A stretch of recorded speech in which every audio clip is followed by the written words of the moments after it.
आपको पता है लीनियर इक्वेशन हम किसको बोलते हैं। लीनियर इक्वेशन अगर आप देखेंगे उसमें बहुत सारी टर्म्स होती हैं, मोर देन वन टर्म, तो किसी भी लीनियर इक्वेशन में, और उन टर्म्स में होते हैं टू टाइप्स ऑफ कंपोनेंट्स। एक तो होता है, एक कंपोनेंट होता है उसको हम बोलते हैं कांस्टेंट, और दूसरा कंपोनेंट होता है जिसको हम बोलते हैं वेरिएबल। मिसाल के तौर पर हम दो इक्वेशंस लेंगे, x plus y equal to 2।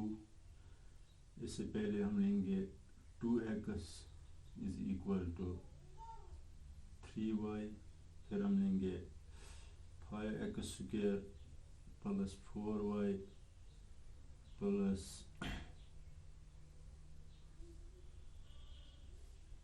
12 equal to 0। ठीक है, तो ये तीनों इक्वेशंस हैं। तो इन इक्वेशंस में क्या है, इनको हम बोलते हैं टर्म्स। इन इंडिविजुअल एलिमेंट्स को हम टर्म्स बोलते हैं। इन टर्म्स में आप देख सकते हैं इस टर्म में x है और 2 है। x को हम बोलते हैं वेरिएबल और 2 को हम बोलते हैं कांस्टेंट। y है वेरिएबल, 3 है कांस्टेंट। क्यों? क्योंकि x और y के वैल्यूज चेंज होते हैं, ये डिपेंडेंट होते हैं एक दूसरे पर।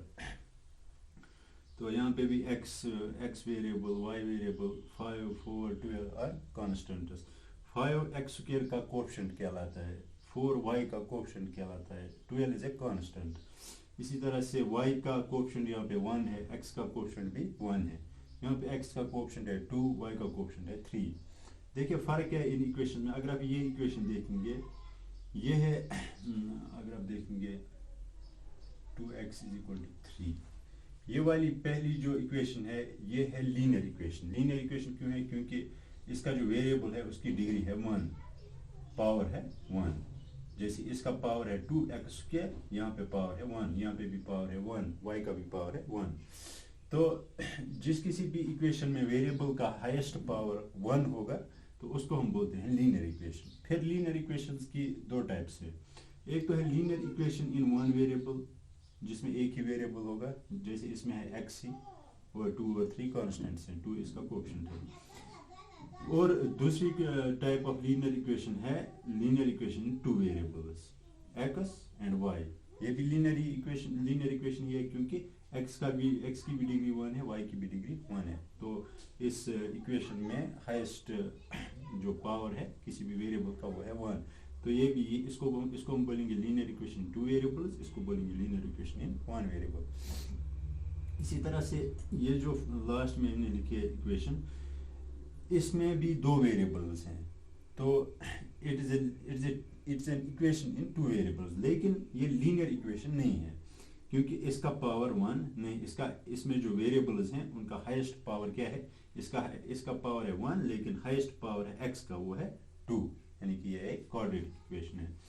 तो हमने ये पढ़ी थी linear equation in one variable हमने पढ़ी थी। अब हम आज पढ़ेंगे linear equation in two variables. तो इसके बारे में हम थोड़ा इंट्रोडक्शन देंगे। देखिए linear equation in one variable में आपने देखा था उसके फाइनाइट सॉल्यूशंस होते हैं। अगर ये है मिसाल के तौर पर x प्लस 3 इक्वल्स 2, ठीक है, तो x equals 2 minus 3, x equals minus 1। तो अगर आप x का -1 इसमें वैल्यू सब्स्टिट्यूट करेंगे तो LHS RHS के बराबर आएगा, ठीक है। तो लेकिन जो linear equation in two variables है उसके इन्फिनिट सॉल्यूशंस होते हैं। मिसाल के तौर पर x प्लस y इक्वल्स 2, ये एक linear equation in two variables हैं। इसके फाइनाइट सॉल्यूशंस नहीं होते हैं, इन्फिनिट सॉल्यूशंस होते हैं। कैसे होते हैं? देखिए x और y का वैल्यू एक दूसरे पे डिपेंड करता है। अगर आप y का हम ऐसे लिखेंगे x इक्वल्स 2 माइनस y, ठीक है। अगर आप y को 1 वैल्यू देंगे, इफ y इक्वल्स 1, ठीक है, तो x का वैल्यू आएगा 2 माइनस 1, वो भी 1 के बराबर। अगर y को 0 वैल्यू देंगे तो x का वैल्यू आएगा x इज इक्वल 2 माइनस 0, वो आएगा 2 के बराबर, ठीक है। इसी तरह से y को कोई भी आप वैल्यू दीजिए, x का वैल्यू उसी पे डिपेंड रहेगा, ठीक है। तो ये है यहाँ पे इंडिपेंडेंट वेरिएबल, ये है डिपेंडेंट वेरिएबल, ठीक है। तो इन इन्फिनिट सॉल्यूशंस होंगे इस इक्वेशन के, क्योंकि y का आप कोई भी वैल्यू दे सकते हैं, उसी के बेसिस पे आपको x का भी कोई वैल्यू मिलेगा।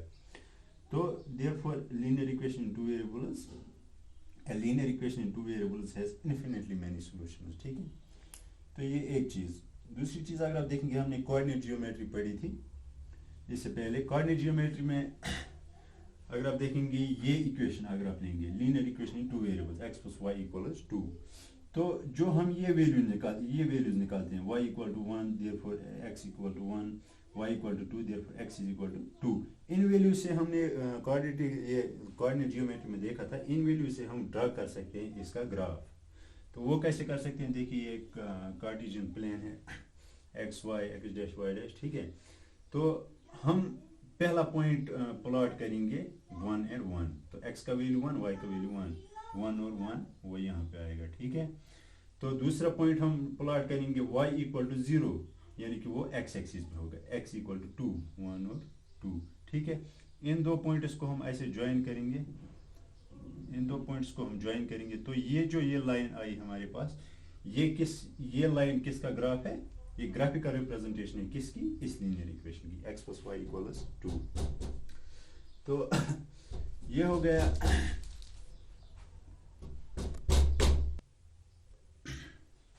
तो अब हम डायरेक्टली आएंगे एक्सरसाइज पे, एक्सरसाइज 3.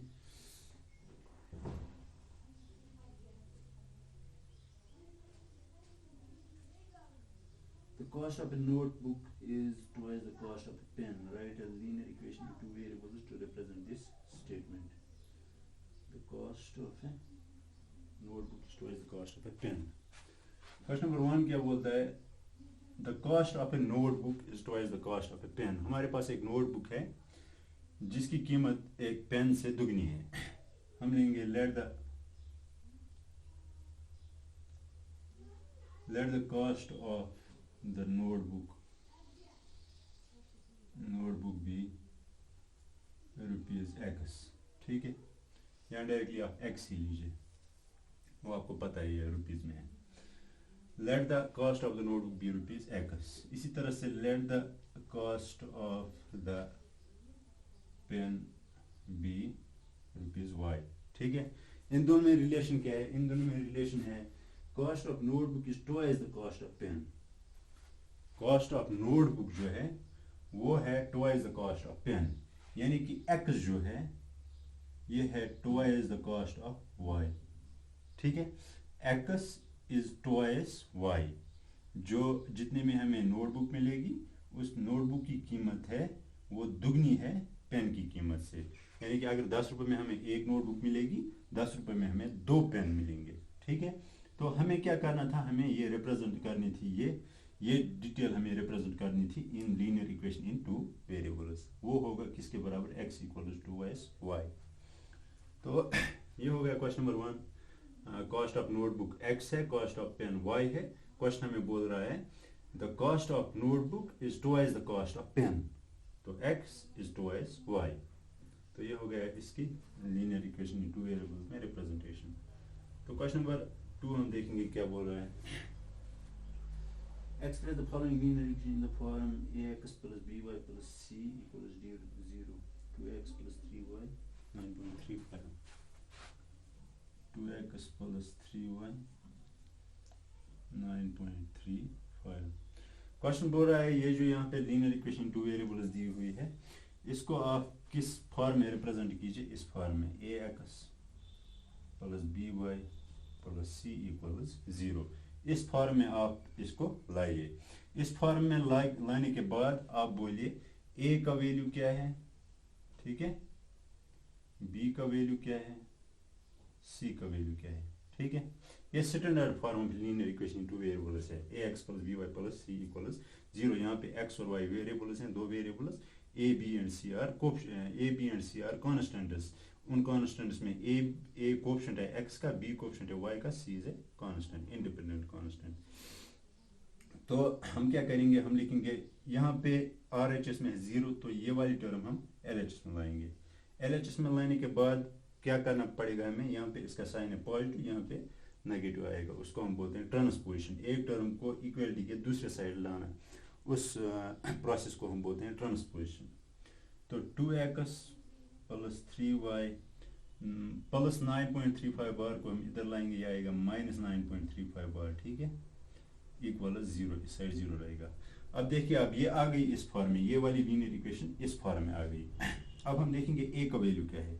a का वैल्यू है 2, ठीक है, फिर है x, b का वैल्यू है 3, ठीक है। अब c का वैल्यू, c इक्वल्स माइनस 9.35 बार, क्योंकि यहाँ पे c है पॉजिटिव, तो यहाँ पे हमें इसका साइन साथ में लेना है, c इक्वल्स, अगर यहाँ पे आप प्लस लिखेंगे ऐसे, जो साइन यहाँ पे था, फिर c का वैल्यू ऐसे आएगा, प्लस के बाद आएगा माइनस 9.35 बार, ठीक है। तो c का वैल्यू ये आएगा। इसी तरह से और कुछ पार्ट है इसमें, अगर आप देखेंगे पार्ट थर्ड हम देंगे minus 2x 3y 6, minus 2x 3y equal 6, ये है पार्ट थर्ड, ये है पार्ट 1। तो आप देखिए, इसको हम लिख सकते हैं माइनस 2x प्लस 3y, 6 को हम इस साइड लाएंगे, आएगा माइनस 6 इक्वल 0, ठीक है। अब ये है a इक्वल्स माइनस 2, ठीक है, b equals 3, c equals minus 6, ठीक है। इसी तरह से ये सॉल्व करना इजी है। तो और कुछ पार्ट्स इसमें है क्वेश्चन नंबर 2 में, वो आप खुद कीजिएगा, ये इजी है। अब एक्सरसाइज इसी के साथ खत्म। हम करेंगे एक्सरसाइज, नेक्स्ट एक्सरसाइज करेंगे exercise 2, which of the following options is true and why। Next exercise का हम करेंगे क्वेश्चन नंबर 1।